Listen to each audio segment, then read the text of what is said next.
Meditation के बाद अब हम अगला part 3 mental body medicine series में आगे बढ़ रहे हैं। और मैं तो ये कहूँगी कि ना जो मेंटल बॉडी मेडिसिन है उसमें ना बहुत प्रैक्टिकल चीज़ों की ज़रूरत है। क्योंकि अगर हम माया कहें, मनुष्य कहें, इंद्रियां कहें, इग्नोरेंस कहें, डार्कनेस कहें, ड्युअलिटीज कहें, इल्यूजन्स कहें, है ना, तो सब कुछ जो किया धरा है वो मन और इंद्रियों का ही है, अगर हम कहें तो। लेकिन अ, अगर हम मन को ये कहें कि मन और आत्मा का जब संबंध मन और आत्मा का जब संबंध स्थापित हो जाता है तो फिर मन कुछ अलग तरीके से कार्य करता है। जैसे कि हमने पिछले एपिसोड में भगवत गीता के दूसरे अध्याय का एक श्लोक हमने बोला था। और उस श्लोक के कुछ शब्द हमने लिए थे कि जैसे द्वंद्वातीत, कि द्वंद्वों से परे चले जाना, या स्थिरहीन बुद्धियां, या निश्चयात्मक बुद्धि। तो बार बार भगवान श्री कृष्ण अर्जुन को बोलते हैं कि तुम स्थिरहीन जो बुद्धियां हैं उनसे, यानी कि तमस से, रजस से और सत्व से बाहर आकर उस आत्मज्ञान में तुम स्थित हो जाओ। ये जो द्वंद्वातीत है, मतलब द्वंद्व से परे जाने की स्थिति है, इसमें तुम्हें आना पड़ेगा अगर तुम धर्म को जानना चाहते हो तब। और उसके बाद फिर उन्होंने ये कहा कि जो तमस और रजस और सत्व के साथ अगर हमारी इंद्रियां मिलान करती हैं तो वो इंद्रियां हमें सिर्फ भौतिक स्तर पर ही दिखाती हैं, जो कि एक लिमिटेड पार्ट होता है। और वो जो लिमिटेड एरिया है उसमें हम बहुत स्थूल चीजों को या बहुत थोड़ा सा ही हम देख पाते हैं।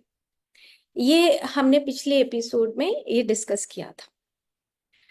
और अब हम उससे थोड़ा सा और आगे बढ़ते हैं। भगवत गीता का दूसरे अध्याय का ही 51वां श्लोक है, जिसमें वो कहते हैं कि तुम्हें अब तमस से, रजस से और सत्व से निकलकर तुम्हें आत्मज्ञानी बनना है, या तुम्हारे पास वो सत्व और बुद्धि, दो शब्द यूज किए हैं, सत्व और बुद्धि। मतलब कि कहने का ये है कि जब हम होली साइंस पुस्तक है उसमें सत्व को देखते हैं, या हम भगवत गीता के श्लोक में सत्व को देखते हैं, तो ये बात हमें समझनी है कि जो सत्व है उसका जो मीनिंग है वो दिया है कि कामनेस ऑफ माइंड। जब हमारा मन शांत होता है तो उसी को बुद्धि कह दिया जाता है। यानी कि सत्व बुद्धि का मतलब ये हुआ कि जब हमारा मन शांत होने लगे, ठहराव आ जाए, विवेकशीलता आ जाए, संयम आने लगे, और हम एक पोल और दूसरे पोल, दोनों के पोल का जो बीच का जर्नी है, हम उसको अंडरस्टैंड करने लगे। ड्युअलिटी तो जो मन है उसका कार्य ही है ड्युअलिटी क्रिएट करना। लेकिन अब जब हमें मन, बुद्धि, ज्ञान, आत्मा, इन सब चीजों के शब्दों का जब हमें ज्ञान होने लगेगा, तब हम जो भी कार्य करेंगे, रूटीन में जो कार्य करते हैं, उसमें हमारे अंदर वो ठहराव आने लगेगा। और जब ठहराव आएगा तो कामनेस ऑफ माइंड जो बोला है वो बोला है सत्व, यानी कि तुम्हारे पास एक ठहराव आ चुका है और अब तुम संयम से फैसला ले सकते हो। तुम्हारे पास वो ठहराव है जब तुम उस संयम से फैसला ले सकते हो और तुम आत्मज्ञानी बनने के रास्ते पर हो। तो जो भगवत गीता का दूसरे अध्याय का 51 यानी कि 51 वाला जो श्लोक है, उसमें उन्होंने कहा है कि तुम आत्मज्ञानी बन जाओ अर्जुन। अब आत्मज्ञानी जब हम बनने लगते हैं तो हमारी जो इंद्रियां हैं वो अंदर की तरफ मुड़ने लगती हैं। और अंदर की तरफ मुड़ने का मतलब कि आप चीजों को देखते हो और चीजों को देखने के बाद भी तुम व्यवस्थित रहते हो, स्टेबल रहते हो। विचार आते हैं और विचार चले जाते हैं। जैसे कि हम मेडिटेशन में भी ऐसे ही होता है। जब हम मेडिटेशन करते हैं तो स्टार्टिंग में हमारा जो मन है और मन के साथ जो हमारे और विचार जो जुड़े हुए होते हैं, जो हमने भौतिक स्तर पे अपने 5 सेंसेस से देखे हुए होते हैं या 5 एक्शन सेंसेस से हमें हमने देखे हुए होते हैं, तो वो हमारे मन में आते रहते हैं, आते रहते हैं। लेकिन मेडिटेशन से हमें क्या लाभ मिलता है? ये लाभ मिलता है कि हम उन जो ड्युअलिटीज है उसका आकलन कर पाते हैं और धीरे धीरे फिर हम उस चीज में प्रखर होते हुए एक आत्मज्ञान के रास्ते पर पहुंच जाते हैं। और जब हम आत्मज्ञान के रास्ते पर पहुंच जाते हैं तब हम उसको कहते हैं कि जो सत्व है, जो बुद्धि है या आत्मज्ञान है, तो उसको हम प्राप्त कर लेते हैं। तो अब हमें ये बात समझनी है कि हम अगर अपने जो मन है और मन के साथ बुद्धि, बुद्धि के साथ हमारा आत्मज्ञान, ये सीढ़ियां हैं, स्टेयर्स हैं। धीरे धीरे हम चढ़ाई करते हैं और हर तरीके से जैसे आज का हमने जो टॉपिक लिया है वो पुरुषोत्तम, पुरुष और साथ में ब्रेन, 3 पार्ट्स में आज का हमारा टॉपिक रहेगा। तो अब हमें ये सीखना है कि देखो, अगर हम मनुष्य हैं तो हमें सबसे पहले प्रैक्टिकली तो ये देखना है कि अगर मनुष्य है तो हमारे पास तो मन है, और मन है उसके साथ हमारे हमारा चैतन्य तत्व भी है और हमारी इंद्रियां भी हैं।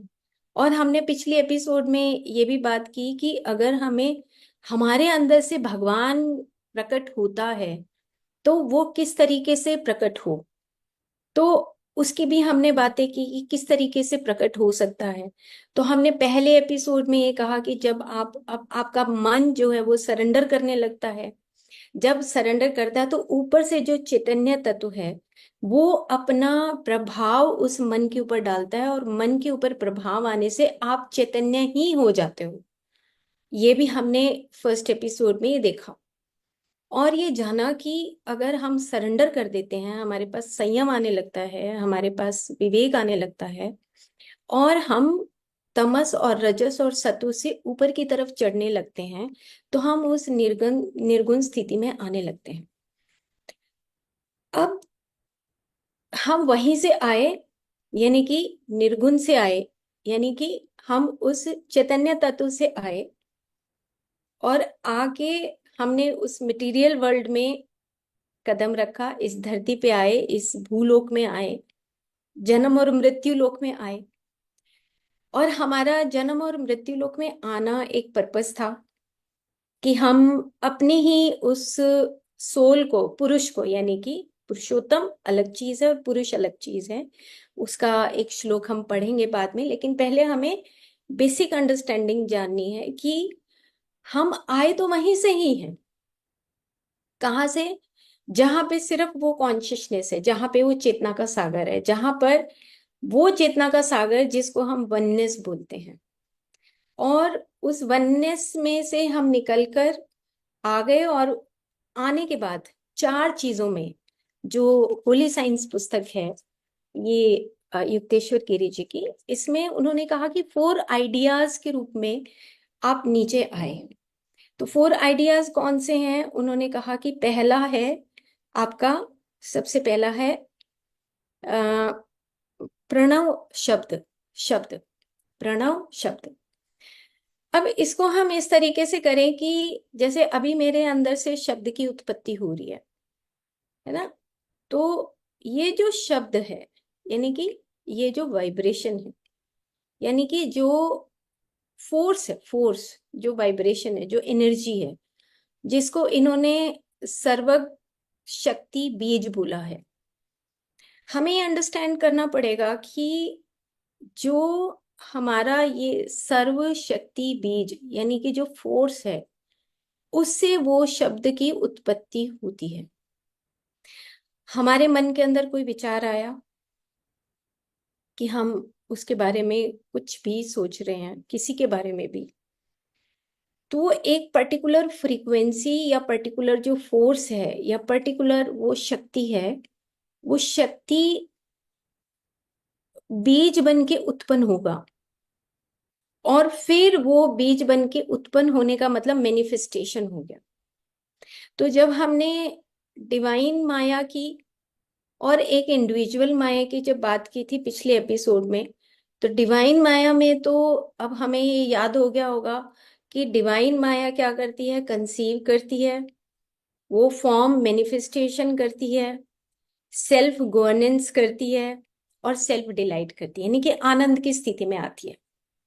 तो डिवाइन माया क्या करती है कि जो प्रकृति है वो प्रकृति अपने तरीके से कंसीव करके और मैनिफेस्टेशन करती है, जन्म देती है। और जन्म देने के बाद वो सेल्फ गवर्न करती है कि हम सेल्फ सस्टेन कैसे हों। और उसके बाद वो सेल्फ डिलाइट, वो आनंदित होती है। लेकिन इंडिविजुअल जो माया है या इंडिविजुअल जो माइंड है, वो सेपरेट होना शुरू हो जाता है। वो इग्नोरेंस में सेपरेशन सीखता है कि मैं ही सब कुछ कर रहा हूँ। वो लिमिटेशन करना सीख लेता है कि लिमिट हो जाती है, वो लिमिटेशन में चलना शुरू हो जाता है, बाइफरकेट होना शुरू हो जाता है, एक वननेस से सेपरेशन का भाव सीखता है। तो हमें अपने मन के अंदर ये सीखना है कि क्या मैं कोई भी जब कार्य करता हूं तो क्या उस कार्य में मैं सेपरेट हो रहा हूं, या मैं उस डिवाइन माया की तरह, जो उसके 4 पॉइंट हैं, क्या वो मैं डिवाइन माया की तरह किसी चीज को क्या मैं सस्टेन कर पाऊंगा, या उस चीज को, जैसे फॉर एग्जाम्पल से हम अच्छा समझते हैं। जैसे मान लो कि हम किसी को खाना देते हैं, तो जब हम किसी को खाना परोसते हैं तो हमारे मन में विचार चल रहे होते हैं। जब हम खाना बनाते हैं तभी भी हमारे विचार चल रहे होते हैं। तो वो जो एक पर्टिकुलर टाइम पीरियड है, पर्टिकुलर टाइम पीरियड का मतलब कि हमने 5 से 10 मिनट के बीच में अपने आप को टेस्ट करना है कि मैं खाना देते हुए क्या मेरे पास वो डिवाइन माया है, क्या मैं उस आत्मज्ञान के रास्ते पे चलते हुए इस कार्य को कर रहा हूँ, या मेरे पास वो एक इंडिविजुअल ईगो डेवलप हो गया है। जैसे मान लो खाना देते हुए हमने उस 5 से 10 मिनट में अगर इंडिविजुअल ईगो जो डेवलप हो रहा है उसमें, तो ये होगा देखो मैंने खाना बनाया, देखो कितना, मतलब हम एक्सपेक्टेशन करते हैं कि कोई हमें ये कहे कि तुमने खाना बहुत अच्छा बनाया है ना, ऐसा होता है। हम्म। और वो एक्सपेक्टेशन का मतलब ये हुआ कि आप कहीं ना कहीं उस डिवाइन माया से परे जा रहे हो, वो सेपरेशन सीख रहे हो।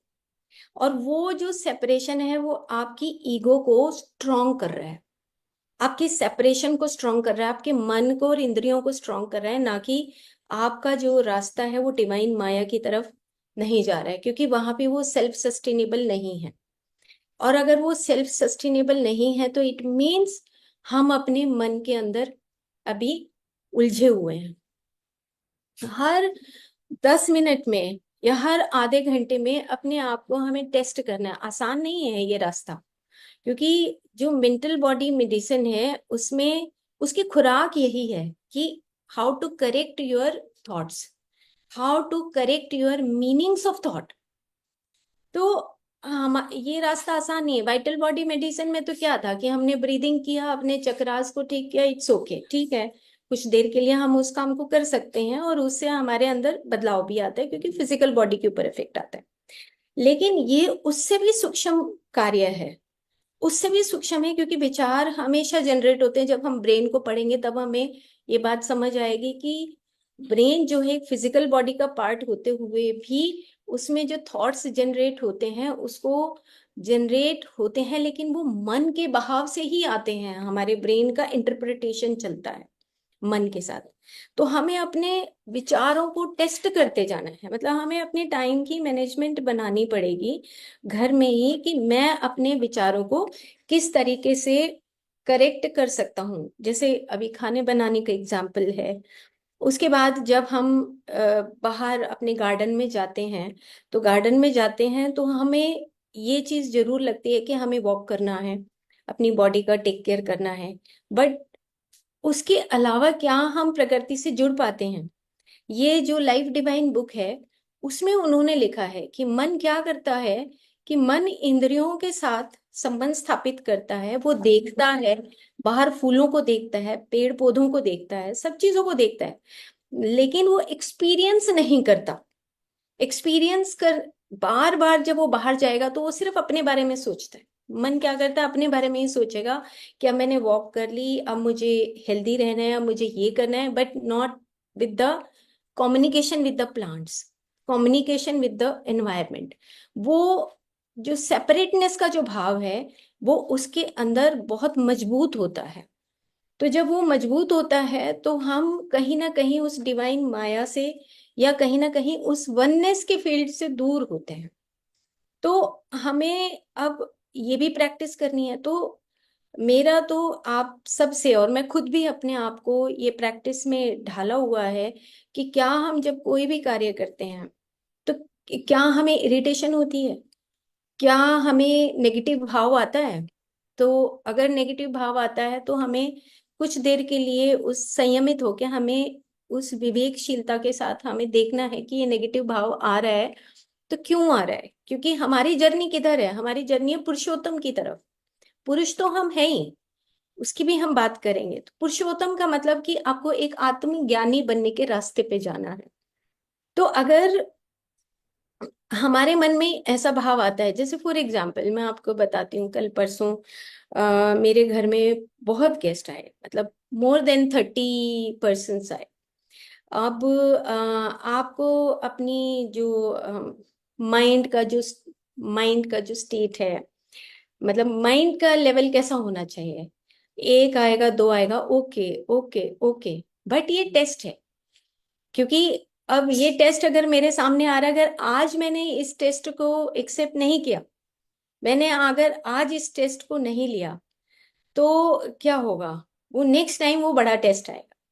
तो रात के 9 बजे तक, 10 बजे तक इतना इजी गोइंग एक यूनिवर्सल फ्लो था कि नहीं, मुझे उस डिवाइन माया की जो मोमेंट टू मोमेंट हमारा जो समय बीत रहा है, उसमें मुझे वो सिंक्रोनिसिटी रखनी है, मुझे वो हारमोनी बनानी ही बनानी है। और उसके बाद थकावट भी हुई, ऐसा नहीं है कि थकावट नहीं हुई। उसके बाद अपने आप को मैंने हील भी किया। लेकिन कहने का मतलब ये है कि हमारी सबकी जिंदगी में, हम जहां से भी आए हैं, वहां से वो लाइफ डिवाइन जो बुक है, औरबिंदो का जो पुस्तक है, उसमें वो हंसता है। वो ये कहते हैं कि देखो, तुम आए तो वहीं से ही हो, और फिर दो भागों में बाइफरकेट हो गए, क्योंकि तुमने सेपरेशन सीख ली, क्योंकि तुम्हारा माइंड तुम्हारे ऊपर हावी हो रहा है। और अभी तुम इतने तिल मिला रहे हो कि तुम्हें अब वापस भी जाना है, वो वापस की जर्नी पे भी जाना है, और तुम सीखना भी नहीं चाहते। तो कहते क्यों क्यों नहीं सीखना चाहते? क्योंकि तुम उस ड्युअलिटी में इतने फंस चुके हो कि उस ड्युअलिटी से तुम्हें बाहर आना, तुम्हें सीखना पड़ेगा, क्योंकि तुम्हें उसमें आत्मज्ञान या संयम बरतना ही पड़ेगा, तुम्हें उस द्वंद अतीत से बाहर आना पड़ेगा। तो कहने का मतलब ये हुआ कि हम अपनी रोजमर्रा की जिंदगी में अ, अपने उस भाव को, स्वभाव को जाने, कि हमारी जो ये निश्चयात्मक जो बुद्धि है, उसको हमें सीखना है, ताकि हम आत्मज्ञानी बन सके, और आत्मज्ञानी के बाद हमारे पास वो ठहराव आ सके। और वो जब ठहराव आता है तब उन्होंने लिखा है इसमें, ये एक शब्द लिखा है कि मोक्ष, मोक्ष की तरफ हम पहुंचते हैं, मतलब हम लिबरेशन की तरफ पहुंचते हैं, और उसके बाद हमें वो प्रेम आता है। उसके बाद हम प्रेम को सीख पाते हैं। इसमें पुस्तक में मैं सरप्राइज हूं कि भगवत गीता में भी ये बात उन्होंने लिखी है कि जब तुम उस सीढ़ी को क्रॉस कर लेते हो उसके बाद तुम्हारे अंदर सेवा का भाव जन्म लेने लगता है। जगत सेवा शब्द लिखा है कि जगत सेवा का मतलब कि जब आप उस आत्मज्ञान को सीख लेते हो, उस ठहराव को सीख लेते हो। तो अब मैं एक लाइन इसमें से पढ़ती हूँ कि जिसमें बहुत सुंदर है। ये जो होली साइंस का जो सूत्र 2 है उसमें लिखा है कि तत्र सर्वज्ञ प्रेम बीज इंचित। ये हमने पिछले एपिसोड में भी बोला था। तत्र सर्वज्ञ प्रेम बीज इंचित सर्वशक्ति बीज बीजम आनंदश्च। मतलब देखो, प्रेम शब्द आया है और ये प्रेम शब्द इतना गहरा है। ये ऑर्डर को फॉलो, ऑर्डर है, डिवाइन माया का जो ऑर्डर है। अगर प्रेम नहीं हो तो बीज की उत्पत्ति नहीं हो सकती, मैनिफेस्टेशन नहीं हो सकता। ये डिवाइन माया की बात हो रही है। तुम सब जगह समाये हुए हो, सर्वज्ञ, ओमनी प्रेजेंट, सर्वज्ञ, तुम सब जगह हो। और फिर उन्होंने कहा सर्वज्ञ प्रेम बीज, कि जब तुम सब जगह समाये हुए हो तो अपने ऑर्डर के अकॉर्डिंग, अपने उस नियम के अकॉर्डिंग तुम बीज उत्पन्न करते हो। और सेम यही बात हमारी, अगर इंडिविजुअल माइंड या हम इंडिविजुअल माया की जब बात करें तो हमें भी वैसा ही काम करना है कि हमारे अंदर वो प्रेम उत्पन्न होना चाहिए दूसरों की सेवा के लिए। मन तभी आत्मा में समा सकता है, या आत्मा जब अपने ऊपर, उसके ऊपर प्रभाव डालती है मन के ऊपर, तभी वो रोशनी, मन तू ज्योत स्वरूप अपना मूल पिछान, गुरु ग्रंथ साहब में लिखा कि मन तू है तो ज्योत स्वरूप लेकिन अपने मूल को पहचान नहीं रहा कि तेरी ये जो रोशनी है, तू ज्योत स्वरूप है, तू ये पहचान। तो हमें अपनी माया से निकलकर, उस अंधकार से निकलकर, उस इग्नोरेंस से निकलकर हमें उस लाइट या उस पुरुष की तरफ आना है, पुरुषोत्तम की तरफ आना है। और उसके बाद फिर वो क्या कह रहा है कि सर्व शक्ति बीजम आनंदश्च। और सर्व शक्ति क्या है? वो वाइब्रेशन है जो मैनिफेस्टेशन करती है। और फिर वो मैनिफेस्टेशन का मतलब ये हुआ कि हम उस प्रणव, प्रणव का मतलब वो शब्द, वो उत्पन्न हुआ और वो एक लाइफ टाइम में बंध गया, दिशा और काल, जहां पे हमने जन्म लिया और काल, उसका समय निर्धारित हो गया, लिमिट हो गया। और अणु, उसके बाद उन्होंने 4 शब्द जो थे, पहले प्रणव, उसके बाद दिशा, फिर काल और फिर अणु। 4 चीजों में हम बंध गए। और जब हम 4 चीजों में बंध गए तो हम लिमिट हो गया, लिमिटेड हमारी लाइफ साइकिल हो गई। हमारा एक एक दिशा में, हम दिशा में आ गए। तो अब हमें ये बात समझनी है कि अब हम पुरुष, पुरुष के रूप में यहाँ पर आ गए कि पुरुषोत्तम का मतलब जो कॉन्शियसनेस है उसी की एक बूंद। इन्होंने कहा है आभास, आभास शब्द आया है कि पुरुषोत्तम है, हम पुरुषोत्तम ही। लेकिन जब पुरुष आभास, यानी कि पुरुष का मतलब छोटा सा हिस्सा उस पुरुषोत्तम का हमारे अंदर आने के बाद हम दिशा और काल में बंध गए हैं। हमारा स्वरूप जो है दिशा और काल में बंध गया है। और उसके साथ जो हमारा मनस है, हमारी इंद्रियां हैं, हम उसमें ना एक जाल में फंस गए हैं। तो उन्होंने कुटिर बोला है कि मतलब हम उस जाल में फंस गए हैं। लेकिन जब हम अपने अंदर अपनी इंद्रियों को जब हम समाहित करने लगते हैं और आत्मा का प्रकाश हमारे ऊपर पड़ता है, तब हम, हमारा जो मन है वो सतु में कन्वर्टेड हो जाता है। सतु यानी कि वो शांत होने लगता है क्योंकि हम उससे आगे बढ़ने लगते हैं।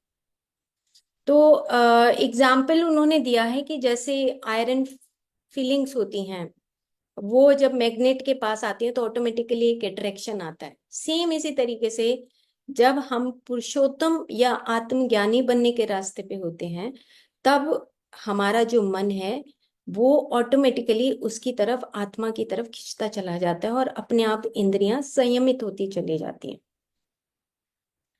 अब प्रैक्टिकल देखो आप कि हम एक 5 मिनट की हम कुछ एक्सरसाइज करते हैं आंख बंद करके। आज हम थोड़ा 5 मिनट का एक्सरसाइज करते हैं। हम अपने मन को देखते हैं और अपने विचारों को देखते हैं कि किस तरह के विचार आते हैं। तो हम चलिए हम अपनी आंखें बंद करें थोड़ी देर, 5 मिनट के लिए आंखें बंद कर लीजिए। विंडो आप ओपन ही रख सकते हैं। बिल्कुल शांत हो जाइए, आंखें बंद कर लीजिए। अपने स्थूल शरीर को शांत और प्रसन्न मुद्रा में ले जाइए कि मैं भौतिक स्तर पर स्थिर हो रहा हूँ, शांत हो रहा हूँ और प्रसन्न हो रहा हूँ। सिर से लेके पैर तक देखिए, भीतर ही भीतर, कि मैं शांत हो चुका हूँ, स्थिर हो रहा हूँ। बाहर से भीतर जाता हुआ सांस मुझे प्रणव के रूप में महसूस हो रहा है। मैं जान पा रहा हूँ कि मैं, मेरे भीतर का जो प्राण है प्रणव शब्द उत्पन्न कर रहा है, वाइब्रेशंस हो रही हैं। सांस को गहरा नाभि के नीचे तक भरते रहिए और गहरा ही मूलाधार से सहस्रार तक छोड़ते रहिए। कम से कम 12 से 15 सांस हमें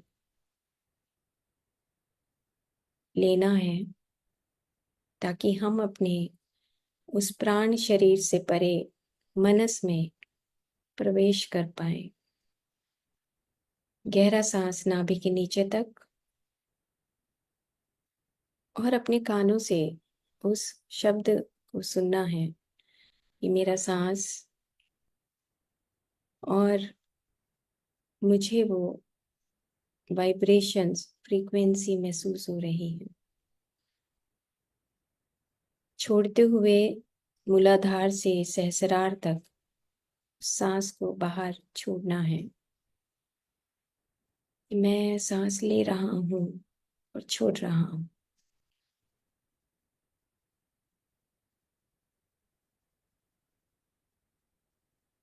अब हम तीसरा शरीर यानी कि मनस में प्रवेश कर रहे हैं।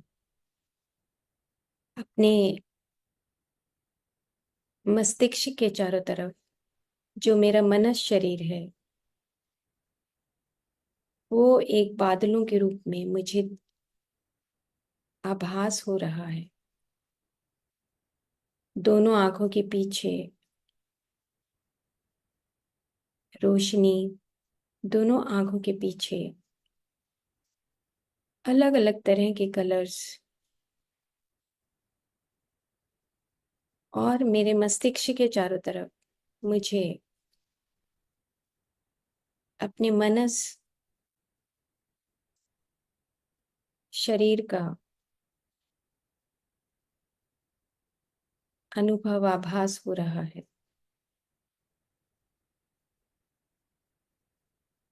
अब अपने विचारों को देखिए कि मेरे दोनों आंखों के पीछे उस रोशनी को, और साथ के साथ मेरे किस तरह के विचार मेरे भीतर आ रहे हैं।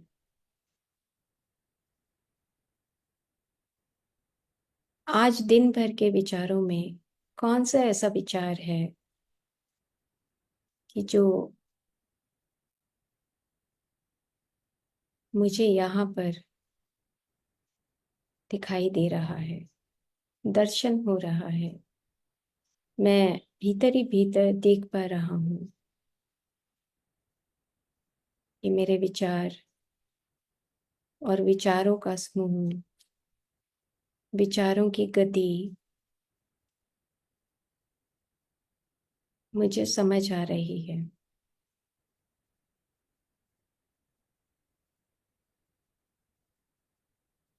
यही मनस मुझे मनुष्य बना रहा है, और यही मनस जब आत्मा के साथ विलीन हो जाता है तो मुझे पुरुषोत्तम बना देता है। आज हम सिर्फ और सिर्फ अपने विचारों को देखेंगे। ऐसा कौन सा विचार है जो मुझे सबसे ज्यादा दिन भर में मेरी परीक्षा लेता है। आज और पीछे का कल और पीछे का कल, पिछले 1 महीने तक अपने कुछ विचारों को छांटिए कि मैं इन विचारों को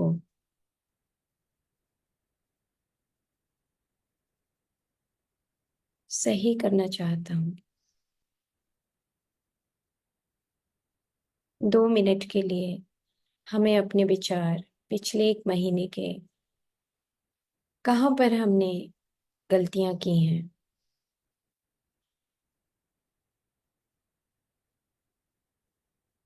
क्या मेरे विचार और मेरे इंद्रियों का संबंध मेरे मनस के साथ उस महत जैसा है, उस डिवाइन माया जैसा है, या भेद है।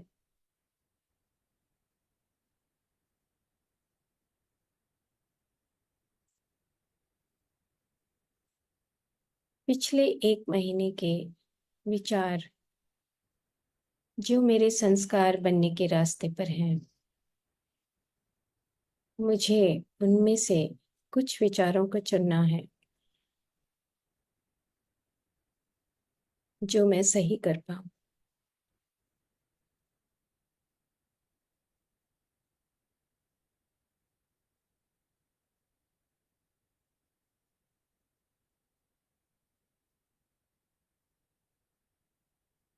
एक विचार, 2 विचार, 3 विचार, 4 विचार, 5 विचार, 5 विचारों तक अपने आप को देखे कि मुझे ये करेक्शंस आने वाले अपने उस आत्म तत्व की यात्रा पर सही करना है।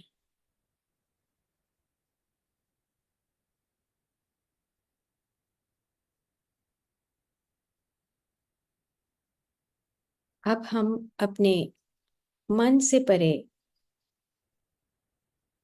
सिर्फ उस रोशनी के युग में प्रवेश करेंगे जहां पर सिर्फ रोशनी ही रोशनी है,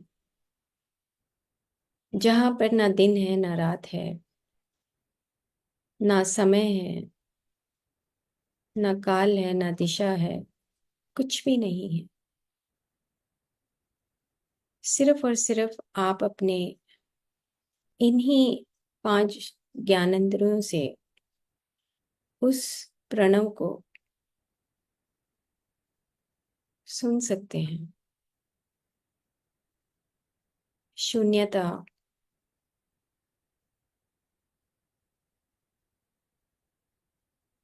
आप अपने आप को शून्यता की तरफ लेकर जा रहे हैं।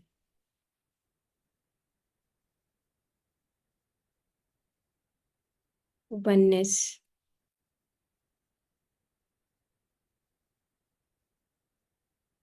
गुडनेस, अखंडता, नित्यता, शाश्वतता, और कुछ भी नहीं है। अब हमें ये भेद सीखना है कि मैं जब मन में होता हूं तो अनेकों विचार, द्वंद, और जब मैं द्वंद्वों से परे हो जाता हूं तो मैं अपनी उस सत्व बुद्धि की तरफ प्रवेश करता हूं जहां पर कुछ भी नहीं है। मैं निराकार हूं, निर्गुण हूं, नित्य हूं,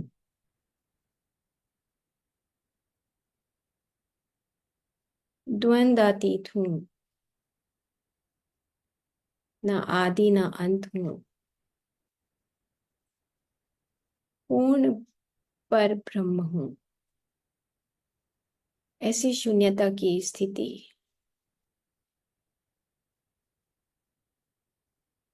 आप भीतर ही भीतर देख रहे हैं। अब हम धीरे धीरे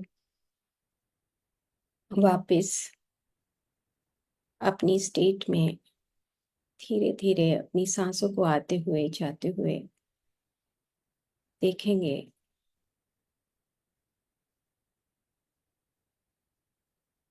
धीरे धीरे भौतिक शरीर में आ जाइए, पैरों की उंगलियों को हिलाइए, हाथों की उंगलियों को धीरे धीरे हिलाइए और आराम से, प्यार से अपनी आंखें खोल लीजिए।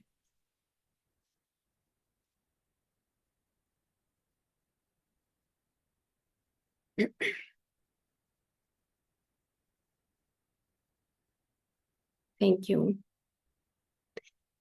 तो ये जो हमारी स्टेट है, जो मनस की जो स्टेट है, उसमें हमें ये पहचानना है कि जो मन है, जो विचार हैं, वो हमारे मस्तिष्क के साथ किस तरीके से संबंध स्थापित करते हैं। और जब मस्तिष्क के साथ जब संबंध स्थापित करते हैं तो एक सर्किट डेवलप होता है, और वो सर्किट हमें उस मन की कंडीशनिंग में ले जाता है, जिसको हम तमस या रजस या सतु बोलते हैं। तमस वहाँ है जहाँ पर शरीर मटेरियलिज्म, यानी कि मटेरियलिज्म की तरफ हम ज़्यादा आकर्षित होते हैं। रजस वो है जहाँ पर हम अलग अलग चीज़ों की तरफ अट्रैक्ट होते हैं, हमें ये भी चाहिए, ये भी चाहिए, ये भी चाहिए। रजस मतलब राजा की तरह चीज़ों को अपने कब्जे में करना, कि मुझे ये भी चाहिए, मैं अब ये भी कर लेता हूँ, मैं ये भी कर लेता हूँ। और सत्व का मतलब यह है कि कल्याण के रास्ते पर तो हम चल रहे हैं, लेकिन साथ में अहंकार डेवलप होने लगता है। वो ईगो आने लगता है कि मेरे पास ज्ञान है, मेरे पास धन है, मेरे पास ये है, मेरे पास ये है, ऐसे बहुत सारी चीजें। सत्व आता है तो सत्व आते आते हमारे पास अहंकार डेवलप हो जाता है। अब हमें अपनी आंखें बंद करके डेली ये प्रैक्टिस करनी है कि अपने मन को चेक करना है, बार बार मन को चेक करना है कि मेरे विचार, आज आपने ये देखा होगा कि मेरे कुछ विचार हैं जो हावी होते हैं, और वो जो हमारे साइनेप्टिक कनेक्शंस हैं, जो प्रतिदिन के जो विचार हैं, मोर देन 70,000 जो हमारे विचार आते हैं, उनमें से कुछ विचार हर रोज रिपीट होते हैं। और वो जो हर रोज रिपीट होते हैं, वो हमारी वो स्टेट है जहाँ पे एस्ट्रल बॉडी हमारी बनती है। और एस्ट्रल बॉडी का मतलब ये है कि वो एक ऐसा जाल है जो हमें उस सॉफ्टवेयर के रूप में हमारे चारों तरफ पड़ा रहता है, और वो जाल हमें बार बार बार बार हमें उसी रास्ते पर लेके जाता है जहां पर हम हर रोज वो चीजें सोचते हैं, और वो जाल मजबूत होता चला जाता है। तभी हमें मेंटल जो बॉडी है उसके डिसऑर्डर्स, ये डिसऑर्डर का मतलब कि इम्बेलेंस होना, अलग अलग तरह की हार्मोनल इम्बेलेंस हो जाना, वो जस्ट बिकॉज ऑफ, क्योंकि हमारी एस्ट्रल बॉडी यानी कि जो थॉट वाली बॉडी है वो बहुत ज़्यादा मजबूत होने लगती है। तो हमें ये जो प्रैक्टिस है, ये क्वांटम साइंस में ये प्रैक्टिस बताई गई है और इसको हमने बहुत बार किया है इस प्रैक्टिस को। हमने आज 2 मिनट किया है, लेकिन ये मोर देन 15 मिनट्स हमें ये प्रैक्टिस करनी है। हमें अपने सांसों के बाद हमें थर्ड बॉडी के अंदर, जब हम अंदर चले जाएंगे तो हमें अपने थॉट प्रोसेस का पता लगना शुरू हो जाता है कि कौन से थॉट प्रोसेस ऐसे हैं कि जो मेरे चारों तरफ उस एस्ट्रल बॉडी में बने हुए हैं, उसका जो जाल बना हुआ है वो कौन सा, और मुझे उसको कैसे तोड़ना है। वो बिना करेक्शन के नहीं टूटेगा। हमें एक्सरसाइज भी करनी पड़ेगी और वो बिना करेक्शन के, हाँ, वो नहीं टूट सकता, क्योंकि बार बार वो ही कनेक्शंस बनते हैं। तो अब हम थोड़ा सा और आगे चलते हैं और उसमें अब आता है हमारा सत्य चित आनंद। एक हम ये लाइन लेंगे, उसके बाद फिर हम ब्रेन के पार्ट पे आएंगे। तो सत्य क्या हुआ? जो पुरुषोत्तम है, मतलब जो कंप्लीटनेस है, जहां पर सिर्फ और सिर्फ वो कॉन्शियसनेस का सागर है।